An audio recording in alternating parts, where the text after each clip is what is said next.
Welcome to Mondo Street Social Club's Project Hush. In this special series, we talk to past guests about the impact of mental health on their lives and creativity.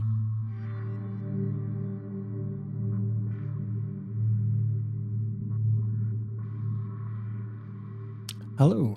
In this episode, I welcome back Sarah Page, who's a youth fantasy author. And in this episode, we talk about Sarah's struggles with anxiety and how they've impacted on her writing. As always, Sarah's very insightful, very open, and very giving. So enjoy. Good morning, Sarah. How are you? I'm doing good. Thanks, Phil. Lovely to see you again. And lovely to see your new homestead behind you and your new backdrop. Yes, we moved in June, which is one of the hottest months in Phoenix that you could possibly move. It was not ideal, but we are glad to be here. Excellent. That's really good because you do look very, very settled, and it's always good to have that little bit of a change, and then to see it being a positive change for your life is excellent. So Sarah, we've spoken before about your creativity and about your drive to actually get stories out, including friends in those stories, and how positive you are generally as a person in that work.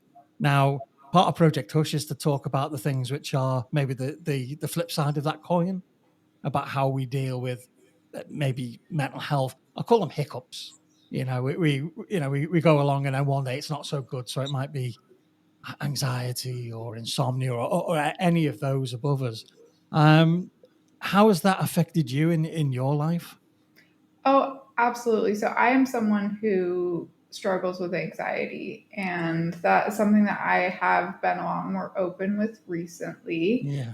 I know last time I was on, I talked about how I was compared to the summer interns by one of the partners. And I realized as I was thinking about that story, I was like, I hid it and sat on it for years because I was so ashamed. And I feel like with mental health and anxiety and depression, it can be similar where um, things are changing definitely, and it's easier to have these conversations and be more open about it. But still, sometimes it's really hard to say, I am struggling, I need help, I'm not okay. And that is something, especially in the past 2 or 3 years when the anxiety really developed, I want to say that's something that I've had to learn how to do and how to say, and something that I'm still learning how to do and how to say. So Yeah, it isn't an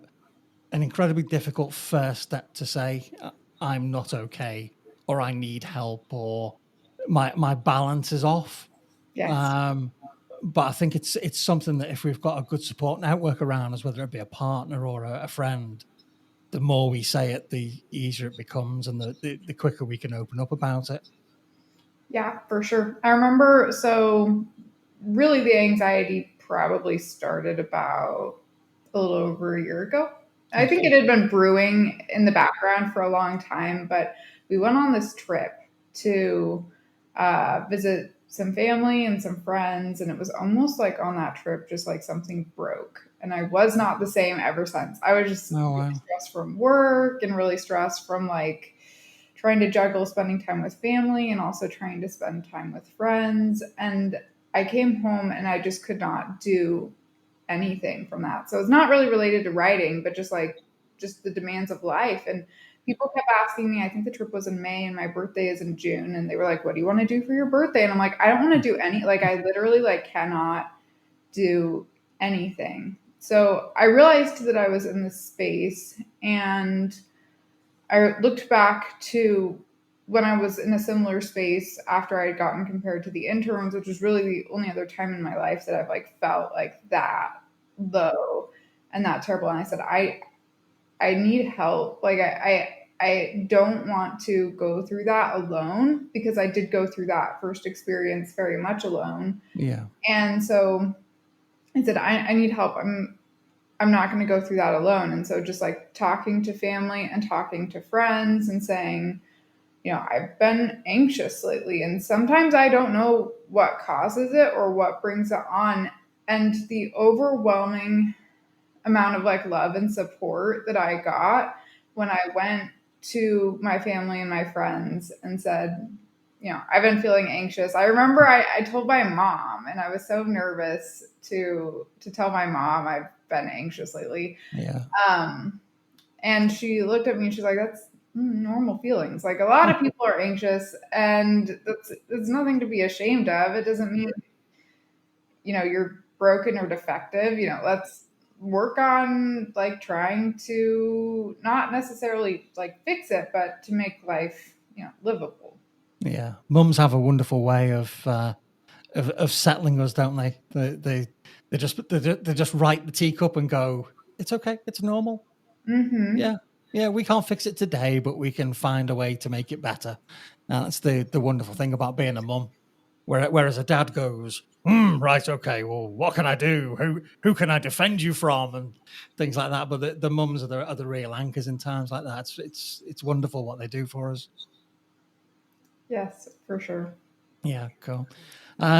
So one of the things that has really perplexed me, I'm very au fait with how the health system in the UK deals with people, supports people, whichever way we want to say it, that are having, say, for example, anxiety. And our system seems to be broken at the moment. I think there's way too much demand and too few services. And that's not the fault of the staff. They're wonderful, but it just seems to be that way. I can only imagine it must be to the power of 10 different, given the healthcare system in the States, and how would you reach out to a primary caregiver? How does it work over there? Yeah, so the healthcare system in the United States is messed up. I was kind of laughing when you were explaining that because I saw where you were going, and I was like, yeah, it's a mess here. It's kind of, I'll be honest, it is a little bit scary trying to navigate it, even as someone who has like good insurance and a HSA, which is like a health savings account. So you put some of my paycheck goes into that every single time I get paid. And it's sometimes it feels like free money using it because it's not like, it's just like this card with money for like health expenses. And so even with that, I'm like, it still is a little bit scary trying to navigate that. I do remember, so back when I hit my absolute lowest point in May of 2022, I reached out to some friends and I was like, I think I need to like talk to someone, like a therapist or something. And so I reached out to my friend, and I didn't even know where to start with that. Like, where do you start looking for like a therapist and a mental health professional? And like, what do you even look for something like that?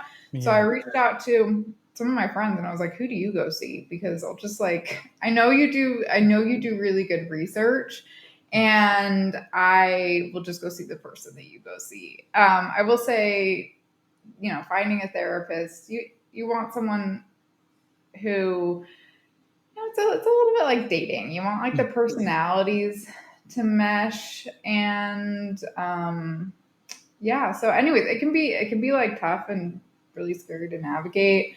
I was really nervous about navigating it, and like I said, I just reached out to my friends and was like, I know, because we had talked in the past about her mental health struggles, and I was like, I know you have resources and you know how to do this. So and it can especially be tough too when you're like in that like dark place. Like, you're anxious, you don't want to do anything, and everything feels like really overwhelming, and then to try and like claw your way out by yourself and find your way out. And so it is really important to have people who can help you and support you.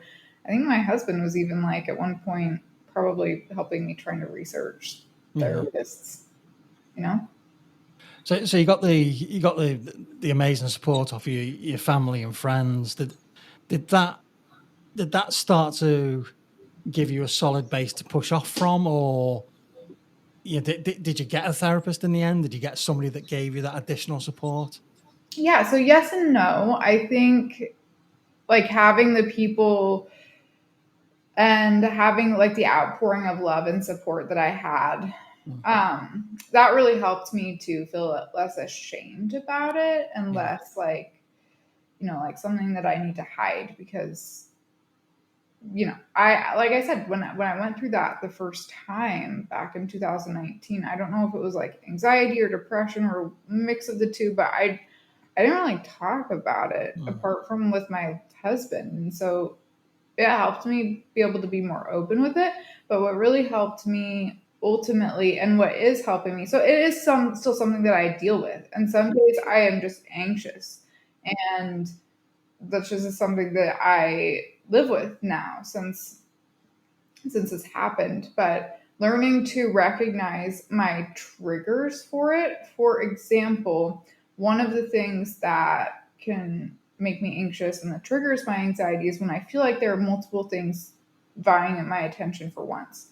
And so it might sound really simple, but if there's like music playing, and it just like, I think some of it is being in like a certain headspace too, but if there's like music playing and my husband's trying to talk to me and I'm thinking about something else, and also like trying to like, anyways, that can like make me really anxious when I feel like there are many things pulling on my attention. So Yeah. when I feel that, I take a step back. I'm like, okay, I feel like can we turn off the music and can I like finish my thought, and then I'll listen to what you have to say, anyway. So it's just kind of managing that.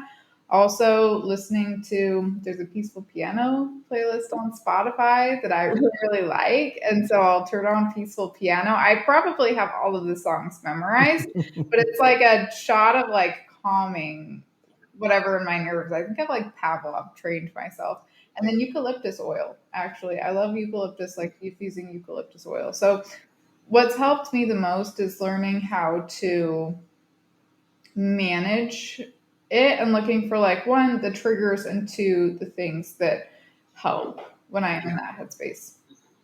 Yeah, I think that's one of the most important lessons that we learn, if we're fortunate enough to be able to learn it, is that it is about managing, because these things don't go away. We once we're bitten by this bug, it sits on our shoulder and stays with us for a long time, unless we're really, really, really lucky. And I think you've hit the nail on the head there about separating tasks down, trying to break down distractions, trying to allow yourself that time to sit and listen, and just to catch your breath, because that's really, really important. So how then how does your anxiety impact your writing? Have you ever had a stage where your writing has made you anxious? Yes, actually, it has made me anxious. Yeah, So yeah, it's made me anxious when there are problems and I don't know how to fix them. yeah, And I have like panic texted my friends and been yeah, like, I don't know how to fix these problems. It's broken. It's all falling apart. yeah, So yeah, and like just like it's made me anxious waiting. Like querying was incredibly difficult on my anxiety just because of there was the unknown yeah. with that. And so querying is a process of, for anybody who doesn't know, seeking a literary agent to represent your book and sell it to publishing houses. So it's kind of the first step to being traditionally published. And so I spent quite a bit of time querying, and that was incredibly difficult. Just the waiting and the constant rejection. And I got to the point, again, setting really good boundaries. So I got to the point where I was like, I cannot have access to, one, the email that the rejections go to, because they were going to a separate email. Right. Okay. Two, to Query Tracker, which is the software that you can use. You can input the date that you send a query, and everybody else inputs the date that they send a query, and you can watch the agent go through their queries with all this crowdsourced data Right. and see, did my query get skipped? And that means I may be in the maybe pile. Is she like rejecting everybody? So I was like, I cannot have access to those tools. So I made my husband change the password on them. And then I gave it to one of my really good friends. And I said, will you just monitor this email for me and let me know if I get any requests for the manuscript and if I get rejections from these certain agents who had the full manuscript at the time. So yeah, definitely like the process of querying made me incredibly anxious, and it can make me really anxious when there's a problem that I don't know how to fix. It's interesting because I'm like, writing is something, it's not my full-time job. I'm an attorney by day. So writing is not what is paying the bills for me right now. I Yeah. do it for fun. Mm. I would eventually like to start making more money from my writing, Yeah. but that is not the reality right now. And so I have looked at this and been like, okay, my hobby is making me anxious. Like, it's causing, but it is something that I love so much and believe in so much. And that, that's where my heart is. And anybody who knows me knows that my writing and my stories is where, that's where my heart is, where that lives. So it's an interesting dynamic, push and pull there. Yeah, it is. Yeah. Has your anxiety ever changed something in your writing or given you an inspiration to a character? I would say not yet. Right. Definitely. So when I got compared to the law clerks, like that experience is what caused House of Smoke, and Right. what when I wrote that, and I still read passages with that, Yeah. and I'm like, I was like not okay when I wrote those, because they just are like very raw feelings of like Mm. not feeling like you are good enough.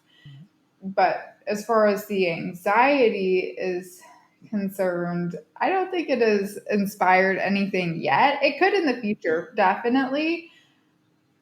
Yeah. Yeah, you could write about a character who's an attorney by day, who is managing her anxiety to become a super writer. Yes. You could put yourself in a book. Stephen King's done it many times. It could definitely be a road for you to go down. For sure. I do write fantasy novels, so she would probably be, instead of an attorney, like a princess or something.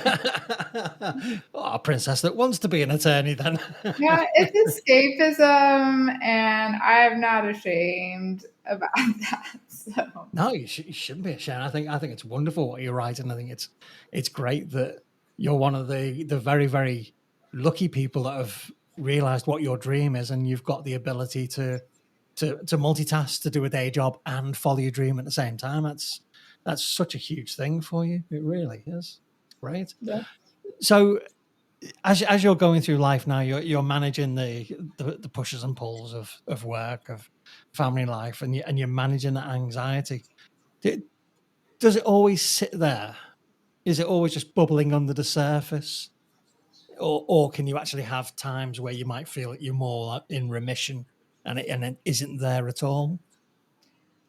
I would say I've gotten to the point where it's not constantly there. Yeah. Sometimes it just comes up and I'm like, I'm anxious. And my husband's like, what are you anxious about? And I'm like, I don't know. Yeah. Actually, and then sometimes I'm anxious about really dumb stuff. I remember we were sitting and I was reading, and I was like, I'm anxious. And he's like, what are you anxious about? And I'm like, I don't know. And then I was like, I actually do know, and it's really dumb. I'm reading a book of poetry, and I'm anxious about finishing it. That is what is making me anxious right now. And so, but I would say at the beginning, like after that trip that broke the thing Yeah. inside of me, I was anxious for like, just like constantly baseline anxious for like months. But I've gotten to the point where, yeah, I'm not, and sometimes I'll go like weeks without it. And sometimes it's every day. So Yeah. you just take it day by day. Yeah, here's something I confessed to recently in one of these interviews. I actually missed it when it went away once. It was really strange. I had this period of time where I didn't have the little black dog sitting on my shoulder going, "Hey, you're not worthy," and I missed it, and I found myself thinking, "Oh, I hope that's not starting to define me. That I am this, that, and the other, and that as well." And I felt quite guilty about that. I felt really guilty that the thing that was causing me internal struggle and causing other people concern, and they wanted to help, and I was going, well, it's all quiet and it's gone away, can it come back? It's such a strange mindset. It really is. Yes, for sure. And I've had that thought before too, where I'm like, I don't want it to define me. Like I feel like I'm a vegetarian, and I've been a vegetarian for 10 and a half years now. So a really long time. Yeah. Sometimes people are like, why? And I have like these self-imposed rules, Mm-hmm.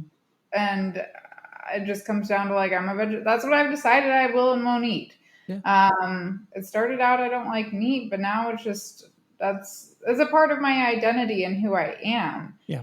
And like, that would be hard to let go of. I'm like, and I do worry sometimes, like, is the anxiety, like, I don't want it to become a part of like my identity and like to the point where I like can't let go of it. I don't think I'm there yet, where it's like, and I do think, like I said, I have it more managed now than I did back then. Yeah. But some days are hard. Like this morning, I was anxious, and I was like, I don't know why I'm anxious, but I am anxious. So some days it just comes up. Yeah, it's funny that, isn't it? That you feel as though you're in a fairly happy place or a stable place, and everything, all the cards are lying out in the right direction, and then it just comes back over your shoulder and goes, "Oh, you forgot about me. Can we go and play?" And you're like, "Oh no, not again, please, not Yes. again." Yeah. God. So, have you managed them? Because when you're learning to manage with something like anxiety, you get your coping skills. Have you been able to share some of those with people that you know who have struggled with anxiety themselves? So everybody's coping skills are going to look different, and everybody's anxiety is going to look different, which is something that I didn't realize when I started talking about being anxious. I do have a family member, and I'll keep it vague like that, just in case that person doesn't want me to say their name. But I have a family member who has really bad like social anxiety. Okay. And my anxiety is not social anxiety. It's like getting your direction dragged in a ton of direction, getting your attention dragged in a lot of directions anxiety. So like just being able to like connect there, but his strategies and his coping mechanisms for anxiety look different than my coping mechanisms and strategies for anxiety. That said, being able to connect on that and just be able to talk and be like, yeah, I'm anxious too. And I honestly think me opening up about my anxiety helped him feel less alone about it.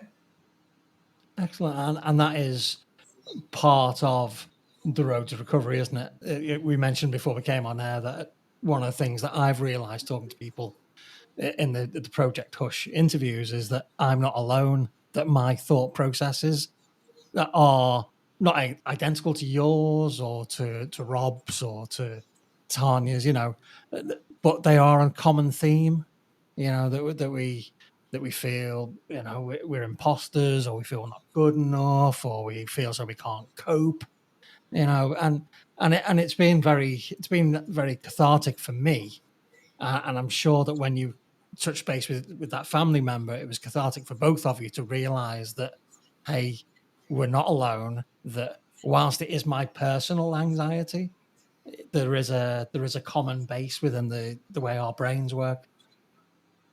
Yes, for sure. And just sometimes it's nice to know, like I said, that other people are in the same boat as you. And that's why I reached out to my friend to find the therapist, and just like finding and sharing resources that way. I will say what helps me, like I said, eucalyptus oil, peaceful piano music on Spotify, and taking a breath and like trying to compartmentalize like what's going on and shutting off the things that are dragging my attention in 12 different ways and focusing on one. So tell us a little bit about what you're working on at the moment then. I am still working on Serpent Green, Venom Blue. So I think we talked about this one initially.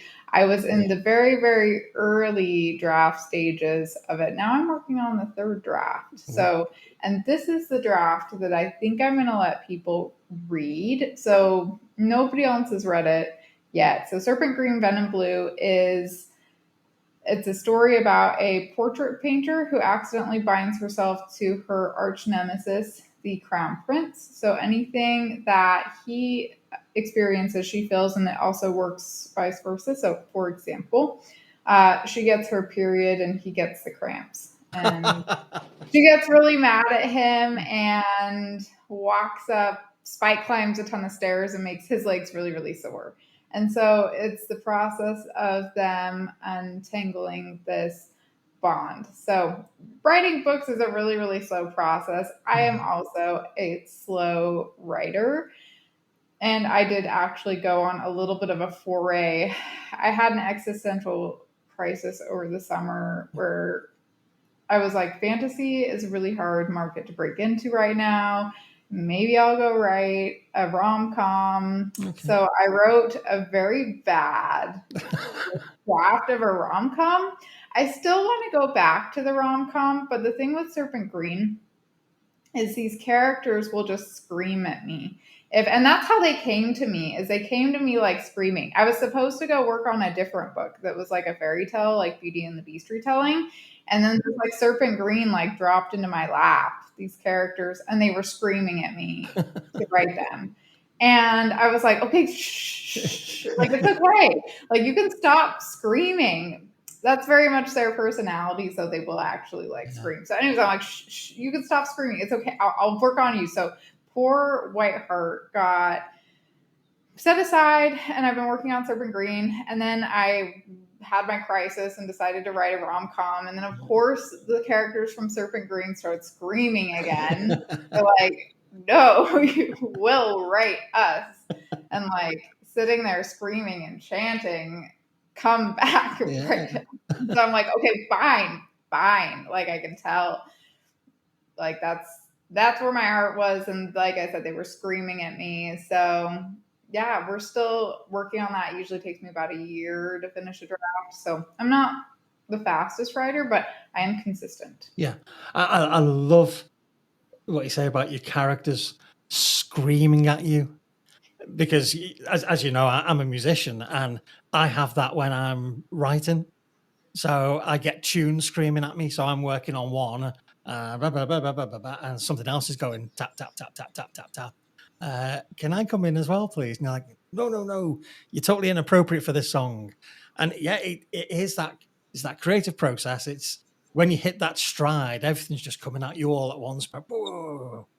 But I love the idea of characters screaming at you. That's just fantastic. That it's interesting how even in different like disciplines of creativity. So I write, you're a musician, and we still have these ideas that just come to you and they like grip you by your shirt and they won't let go, and they're just like screaming like, let me out. Yeah. So now, yes, or I'm going to ruin what you're working on. Yes, exactly. They're like, we will infiltrate. Yeah. Do you want to give us our own story, or do you want to like, I'm infiltrating the song? Do you want to give me my own song, or do you want me to be in this song where I'm not going to fit because I'm coming out? Yeah. I wonder if there's something in a fantasy novel there for you about characters screaming at you to get on a page. The story of an author dealing with a multitude of characters on their desk screaming at them, put me on the page, put me on the page. Yeah. Possibly, definitely, yes. Yeah. Well, I think next time you have one of those existential, that's a word I can't say, crises, is to maybe go for a horror. Yeah, a horror would be fun. Yeah, I think you could do that, yeah. And especially if like the characters are all screaming, I'm like, maybe I will just kill you all off. There you go. And you're screaming at me to be written. I will write you, but I'm not going to write you the end. Yeah, the magic bottle of Tipex, or I don't know what you call it over there, correction fluid, or what is it? White? I don't know. Just press delete on the characters. Mm-hmm. Yeah, brilliant. That would be really, really good. That. Well, thank you, Sarah. You've been a wonderful guest, lovely and open and honest, and I truly appreciate that from you. Um, we've got your socials, which we'll put on the tag at the end of the episode. Is there anything else that you've got that you want to put out there for the world to consume at the moment? The best way to keep in contact with me, if you are interested in following my writing journey, is through my email newsletter. So the thing with social media is the algorithm can totally change and you can get buried. It's not, social media is helpful, but really having email and like being email friends is way better than social media. So best way to contact me is through my email. I think Phil probably has the link to Rapacity, which is my short story available to email subscribers. If you don't, I will send it to you so Phil can put it in the show notes. Yeah. But I do have a short story that's available to email subscribers. It's a little prequel short story to Serpent Green, which is the project that I'm working on right now. It features side characters. But if you like the vibes, so if you like light and fluffy fantasy, or like Fourth Wing, A Court of Thorns and Roses, you would like what I write. So come check it out. Brilliant, absolutely, and I full wholeheartedly recommend it. Although I'm not quite sure I am light and fluffy. Yes. But it's a great read. Sarah, thank you again. Enjoy the rest of your day. I hope it doesn't get too hot over there. We've got the rain now, so I'll go and get wet. I'll trade you the rain for the heat. But thank you, Phil. Have a great day. Cheers. If you need support with any of the subjects discussed in this episode, please reach out to Mind on 0300 123 3393 or the Samaritans on 116 123. Your GP can also signpost you to local support services